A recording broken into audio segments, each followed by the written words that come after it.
So tell me, what made you decide to start a business, whether that was kind of going freelance as a graphic designer, betting on yourself? Where were you up to in life when you made that decision, and what did it look like? It's really funny because when I was at university, loads of people came out of the course and their sort of big goal was to set their own design agency or run their own business. And that was never my goal. Like I was almost like adamantly against the idea of working for myself and I wanted to work for other people. And I think at the time that actually served me well because like I went and got, a bunch of experience and I think that was really good for me. But it was basically when I was working in-house and some family members of colleagues started asking me to like do freelance design. And so I was in this design team. People would come and be like, oh, my sister's setting up this business. Would you design her branding and that sort of thing? And I was like, oh, I can do that. At first, I was a bit like, oh no, why would I do that? Like, I'm too busy. But then I was just like, oh, you know what? It might be quite fun to do something outside of my in-house design job. And so I think it kind of happened accidentally. And so I started off doing these like freelance design projects outside of work. And I think going through like the process of that, getting excited about the small business owners that I was working with, that really gave me a taste for it. And I guess like gave me that confidence that, oh, actually, maybe I could do this. And so then I set up my own little small business, designing greeting cards basically and like prints. And I basically wanted an outlet where I could design things that weren't for a client. So I was just designing them for fun.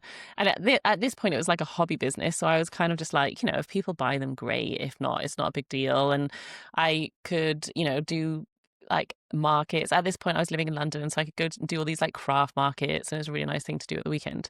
So I kind of had those things ticking over on the side. And then basically having kids was the catalyst for me to go all in on my own business. So I realized like I was very open to like not knowing how I was going to feel once I'd had a baby about whether I wanted to go back to my job or whether I didn't. And I realized pretty quickly that there was no way I wanted to go back to my 9 to 5 job, partly because we were living in London. The commute would be really long. I would barely get to see, my kid. And it just wasn't really what I imagined. So decided to not go back to my job.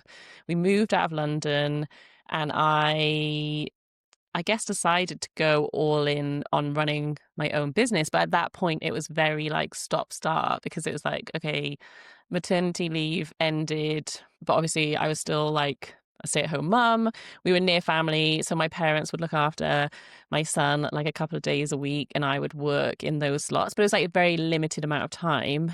So I kind of like had this sort of weird stop-start like period. Then he started nursery, and so then I had a bit more time, and then I got pregnant, so then had another kid, then like stopped again, then did that maternity leave. So it was all very sort of disjointed, but I really appreciated, I guess, the flexibility of being able to increase and decrease what I was doing, depending on what cycle I was in of giving birth to a child.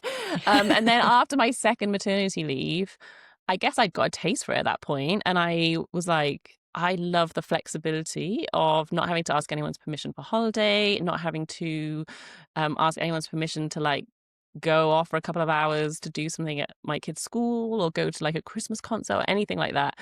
And like it started to, I don't know, gain traction, maybe not, but I was like starting to build up my client base. I was starting to get consistent work.